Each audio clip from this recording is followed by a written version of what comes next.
Hey folks, we're back. I'm your host, BKP. Show them the phone number there where they can follow the show, keep up with what's happening, text me, write me emails. There you go, social media. Now, let me give you this, because at 10 o'clock, Governor Brian Kemp is supposed to sign the heartbeat bill here in Georgia. And an article from the AJC a couple hours ago, we warned you, abortion rights group vow payback as Kemp preps to sign heartbeat bill. Okay, let me tell you, our governor today this is a tough day, okay? Security is up around the governor today. Prominent abortion rights groups launched a campaign today, targeting Republican supporters of the heartbeat bill measure hours before Governor Brian Kemp was set to sign the new restrictions into law. So anybody, any Republican, anyone that voted, all right, voted for this is actually, I regret to report this, they're in danger. Lawmakers are in danger today, and I'm telling you, these people are out there. The hashtag Reclaim Georgia campaign by NARAL, Pro-Choice Georgia, and Planned Parenthood Southeast advocates aim to spend six figures to mobilize activists and put unprecedented pressure on supporters of the measure ahead of next year's election. See, that's why I brought this up today. It said, yes, this will be. Laura Simmons, the NARAL state director, said, it's designed to educate voters and put lawmakers on notice that advocates for reproductive freedom. See, it's reproductive freedom, women's health, women's choice, women's whatever. Will not let legislators off the hook for turning their backs on women and families by voting to criminalize abortion and punish women. Again, just be careful out there, lawmakers in Georgia, all of you, because the crazies are out, and supposedly in about 9 minutes, the governor of Georgia is going to sign this into law. Now, let's go through pictures really quick. I've only got about 5 minutes. Number one,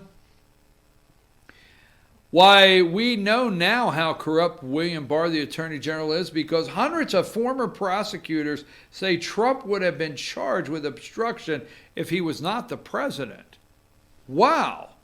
That is every reason why we should look further. Number two, check it out, MSNBC, what they're selling today. Hundreds of former prosecutors say Trump would be indicted if he were not the president. Let's go to number three.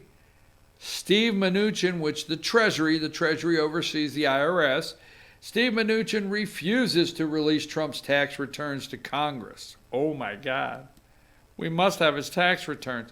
There's not a law, folks. He couldn't be president of the United States, and there would not have been a Supreme Court justice that would have administered his oath if that was a law.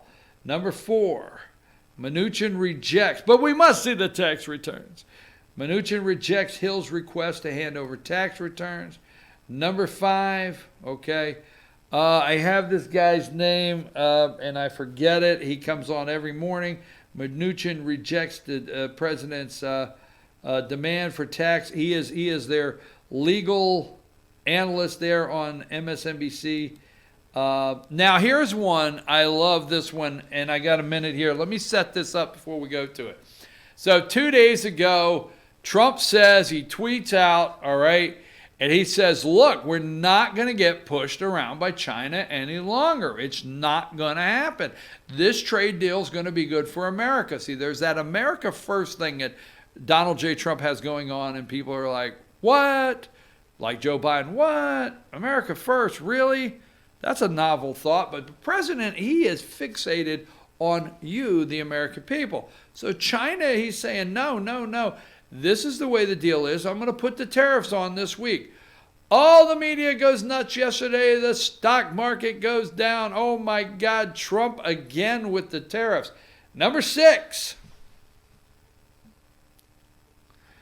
Dow makes stunning comeback as China confirms trade team will head to U.S. Having started the day with a slide of almost 500 points, the Dow was down just 75 a stunning comeback. Maybe Wall Street says, hey, the president is serious. Hey, China is serious. They're coming to the table. Hey, this might turn out to be okay. It's a stunning comeback. Number 7. Our president had the nerve. China reneged on trade commitments. U.S. officials say, hey, our president of the United States, they don't play around. Number 8, Cohen's headed to jail. In 3 years, he's going to come out and tell the truth about everything. But in the meantime, Michael Cohen begins serving 3-year sentence. Okay, number 9, U.S. accuses China of reneging on trade promises. There's Steve Mnuchin and Whitehouser. There's number 10. Let's flip back to that. Cohen reports to prison. That's his press conference that everybody showed up to. Number 11, the morning terrorist, domestic terrorist, the team. They're a duo. They're a magnificent group right there. Biden doubles Sanders' support in new poll. Morning consult polling. Biden 40, Sanders 19, Warren 8. There's Joe and Minka. And here it is. Let's kindly, I guess, close with this. Tiger Woods awarded Medal of Freedom, number 12, by President Trump. And let me see if there's anything else I want here. I'll go back to that. I want to go to number 20. This is Lighthouser, Robert Lighthouser. He is the United States Trade Representative. U.S. trade officials say tariff threat is real. Dow makes major recovery, rebounding from 471-point plunge. We tried to accommodate changes in the text, but these are substantial and substantive changes, okay? Let me see what else I want. Let's see if there's anything else. Here it is, number 26. Chairman Neal. This is Richard Neal. He's the representative, Richard Neal, Democrat. I think from, is it Massachusetts or Maryland? House Ways, I think Maryland. House Ways and Means Chairman. I will consult with counsel to determine the appropriate response. Chairman Neal responds to Mnuchin, Treasury Secretary Mnuchin's letter. You're not getting the tax returns. Just take us to jail. Take us to court, whatever you got to do. I'll figure out what to do next. I'll get those damn tax returns. We must see what's inside those returns, okay? Number 29, House Dems consider holding Barr in contempt. Taking him to jail. Let's go with Fox's Jerry Nadler, number 30. Number 30, my hope is that we make concrete progress at Tuesday's meeting toward resolving the dispute. The bullfrog wants to resolve it. Number 31. At the moment, our plans to consider holding Attorney General Barr accountable for his failure to comply with our subpoena still stands. We're going to put his ass in jail. Number 32. It remains vital that the committee obtain access to the full unredacted report and the underlying materials. We need to know what they ordered for lunch that day. We want to see it.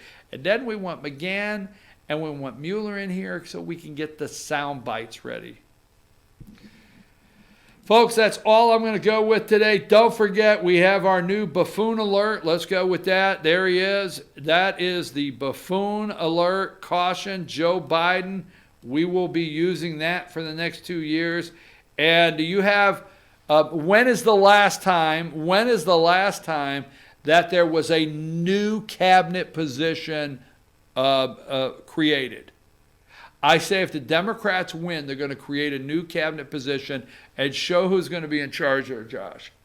Okay, there we go. Mayor Pete and his husband, and it's going to be the secretary of the Coexist LGBTQF, and the F stands for Flamers. Okay, I'll be back tomorrow morning. I'm your host, BKP. Take us out of here, Josh.